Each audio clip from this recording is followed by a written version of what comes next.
So today I'm at another house that has a failed micro. It's a lead solar microinverter.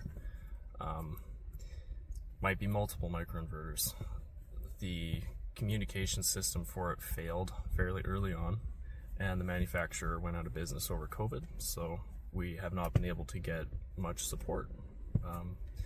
What we're going to do, me and the customer, is the customer still has a Neurio CT measuring, energy meter, and I'm going to go up on the roof and I'm going to throw a towel or an opaque surface over one mod at a time until we can deduce which inverter is the one that is not having an effect on the power. This one was installed back in 2019 as well. You're seeing a theme here with the critter guard. How do you like that? That was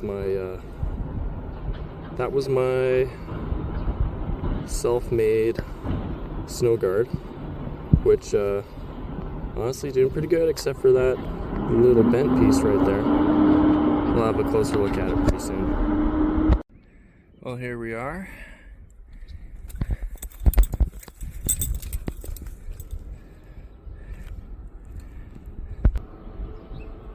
The snow guard is doing a lot better than I thought it would, to be honest. There, that self-fashioned snow guard is still hanging in there just fine. So, the garbage bag covering over a mod will block the sun enough that it will turn this mod off, and you should see your reporting platform, if it's an energy monitor or if it's the microinverter's portal. It will show us decline or a drop in voltage, or a drop in wattage, more importantly. If the inverter that this is connected to is working. If the inverter this is connected to is already dead, already not working, you're not going to see a drop in wattage. So that's how you just deduce where your failures are. If you don't have inverter map in your portal, or B, your comms just fails and you get no support because your microinverter manufacturer went out of business. Okay, so located that these two mods aren't working, or the micro they're connected to is not working. I'm going to open it up and see which side the micro is on. This is another good reason not to bite your mods up together, because if you have a space, you can see where the wires are and where wires are going.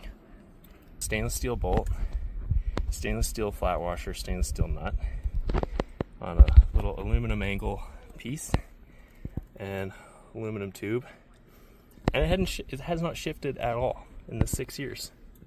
This was hard to loosen. I had to get some big pliers out to loosen it. Yeah, it bent the tube. You can see it's deflected the tube before it's even moved the bolt. So, easy. Yeah, looks good. So the micro is actually under this mod, but this mod I've just moved over slightly. What a pain. Well, here's our busted LS600. It has a trunk cable built into the microinverter, so we're gonna have to disconnect there where that connection is, and then we're gonna have to track the other side, probably behind that mod, and disconnect there before we can put in our new one. Definitely a bigger pain in the butt than a system that has a dedicated trunk cable.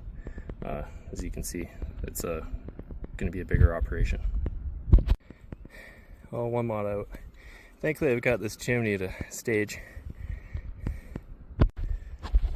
This is another system that had LG400s, and yeah, This mod's doing great. Like, this is a really good mod. I wish they still made these. Really thick glass. You just feel how sturdy it is. Like, it's really well built. 2 mods now, 1 more to go. Okay, 3 clamps are taken off. That top corner one's loosened just in case I gotta tighten it up again in a hurry to position the mod. But now I'll lift this mod off and then we'll finally swap the inverter. Whew. I think it's gonna get up to 27 degrees today. You can barely see downtown. All right, there's our 3rd mod off. Now I can finally disconnect the trunk cable there, disconnect the trunk cable there, swap this failed micro, and then rebuild it. Skinny zip tie will get you through a lot of these.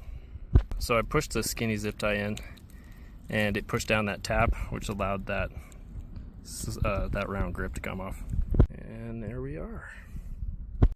Well, got the new LS600 in, wire managed, put the mods back on now.